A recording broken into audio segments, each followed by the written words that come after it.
Well, hello. Yeah, we sit on that sofa every day. You get the lovely view of the scenery out. We got a bit bored with it. We thought we'd have a change, didn't we? Yeah, I thought we'd Caribbean beach. Hello, who's dropped the cans over there?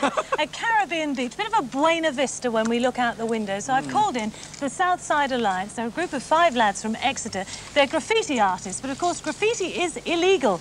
But this lot have gone legal because they've just got a grant from the Prince's Trust. Isn't that right, Bill? Bill? That's right, yes. How did you get that then? Well, I applied myself after we did a community service order, and our probation officer put us in touch with a youth worker, and we got a club which we go to, and the youth worker sort of helped us write a letter. I myself sent off the letter, and it sort of happened from there. So you got into trouble because presumably you were doing graffiti where you shouldn't have been doing it? That's right. So the problem is that not a lot of people sort of want to give us time, so we sort of have to express ourselves, and we had to do it a bit in the dark. Right. Now, is it really art? Well, to us, yes, and to many others sort of our age, and often sort of middle age. But you've always got, like, the cynics who don't really want to go along with it. It's like any sort of art form. Because it's new, not a lot of people understand it. And because it doesn't look like a bowl of fruit or something. That's right. Well, we've got a bit of a task for you today, which you seem to have got into quite well. A bit of a political slogan we've got you doing.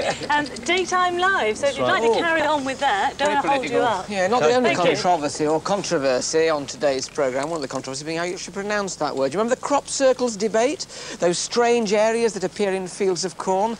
Well, exciting new developments have happened over this last summer, and we have the first of exciting showing of a piece of film which nobody else has seen before, which might shed light on it. It might. We also meet Josie Arundale, who, along with her family, well, they must be the most allergic family in Britain, because between them they're allergic to 85 different foodstuffs. I hope they're not allergic to spray paint. Oh, don't know, I'm a martyr to Brussels sprouts, you know, terrible rented. But music first. I mean, on Daytime Live, we like to bring you a variety of musical guests. Where else in 1 week would you find Christy Burr, Kylie Minogue and the Lionel Hampton Orchestra?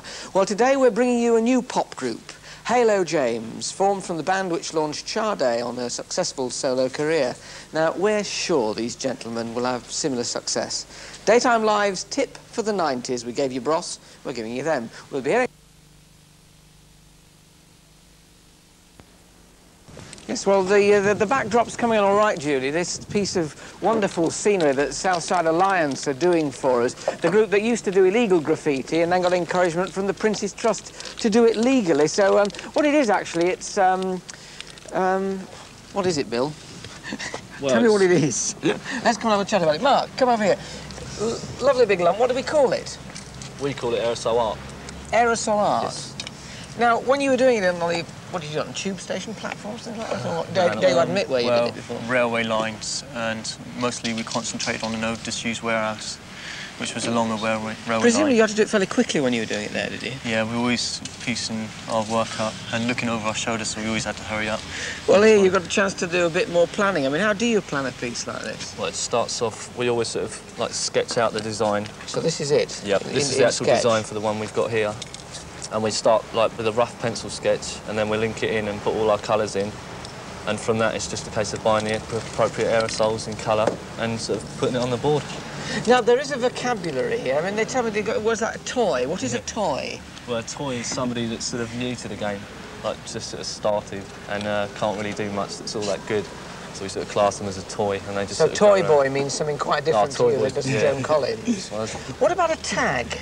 A tag? Well, a tag is... it's the name of the artist who's done the work. That doesn't say Bill Pengelly, though. No, we have, like, non-diplumes or alibis or whatever. This is So, which is Mark's tag, and we've all got our own individual ones. It's just a way of identifying ourselves. And what about a throw-up? I mean, that sounds revolting. Well, a throw-up is like an illegal writer would do this all around the city, on trains, anywhere. It's for other writers to see. It's just a quick outline with a quick fill-in, and it's just representing his name. He does a tag next to that, and then the more you do, the more you get seen, the more you get known by other writers. It all seems to have been influenced by the States. I mean, it's been happening in Britain for a good long time now. Are the British starting to put their own stamp on it? I mean, we got all these sort of American terms. When are we going to get British terms into graffiti writing? Towards the sort of art side of things, in America, when they started off, it was very wild, as in people couldn't really read it. The letters were very sophisticated and interlocking. But the British people tend to have, like, a basic lettering form, so the public can sort of view it more, or that's ourselves, we tend to do that. So they're not quite so in and cliquey.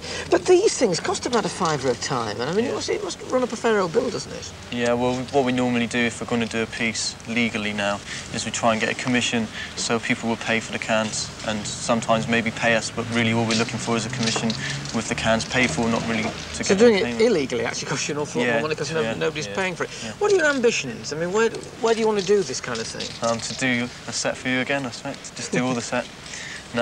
Really, I want to sort of like go to the USA and do some work and maybe start a T-shirt business, doing aerosol art on T-shirts, something like that. Well, we've got it's beginning to come out now. We've got daytime live power, which of course everybody knew was something that existed anyway.